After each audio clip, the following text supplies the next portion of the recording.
नमस्कार साथियों, स्वागत है आपका ज्ञानकृत क्लासेस में।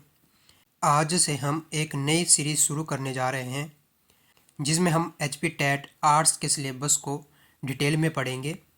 इसमें हम सबसे पहले एसएसटी के सेक्शन को पढ़ेंगे और उसके बाद हिमाचल प्रदेश जीके के बारे में पढ़ेंगे। एसएसटी के सेक्शन में हम सबसे पहले हिस्ट्री और उसके बाद पॉलिटिकल साइंस और जियोग्राफी के बारे में पढ़ेंगे। ये इस सीरीज़ की पहली वीडियो रहने वाली है और इस वीडियो से हम हिस्ट्री को शुरू करेंगे। तो चलिए वीडियो को शुरू करते हैं। आपको पता ही होगा कि हिस्ट्री को 3 भागों में बांटा गया है। पहला है प्राचीन इतिहास, दूसरा है मध्यकालीन इतिहास और तीसरा है आधुनिक इतिहास। और आपको ये भी पता होगा कि हिस्ट्री का ज्ञान हमें कहाँ से होता है। हिस्ट्री का ज्ञान हमें धर्म ग्रंथों, ऐतिहासिक ग्रंथों, विदेशी यात्रियों के विवरणों और पुरातात्विक साक्ष्यों से प्राप्त होता है। इस वीडियो में हम भारत के धर्म ग्रंथों के बारे में पढ़ेंगे। तो चलिए वीडियो को शुरू करते हैं। सबसे पहले हम देखते हैं कि भारत का सबसे पुराना धर्म ग्रंथ वेद है।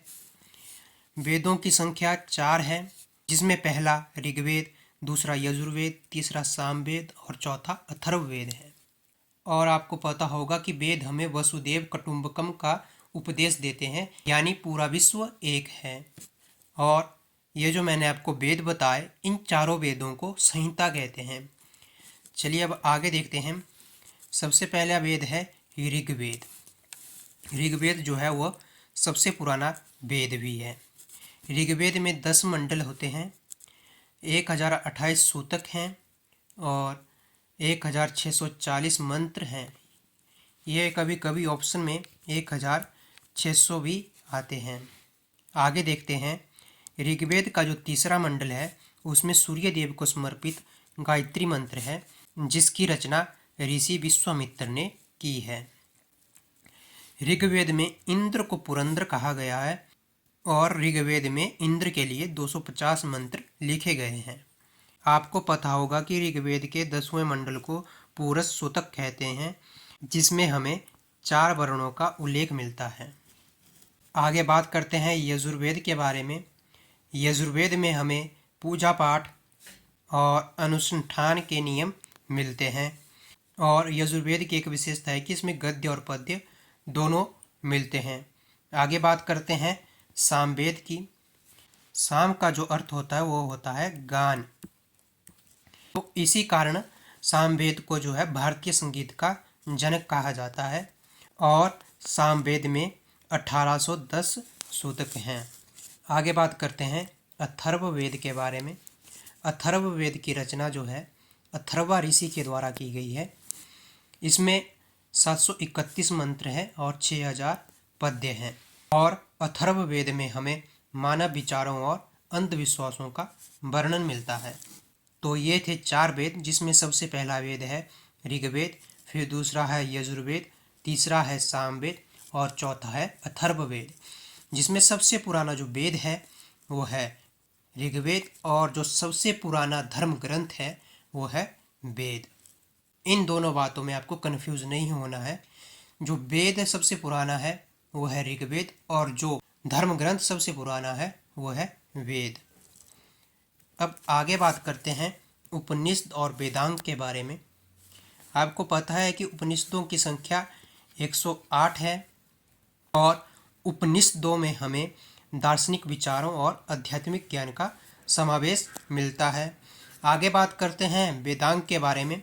आपको पता ही होगा कि कुल वेदांग 6 हैं, जो इस प्रकार है। सबसे पहला है शिक्षा, दूसरा है कल्प, तीसरा है व्याकरण, चौथा है निरुक्तक और 5वां है छंद और छठा है ज्योतिषी।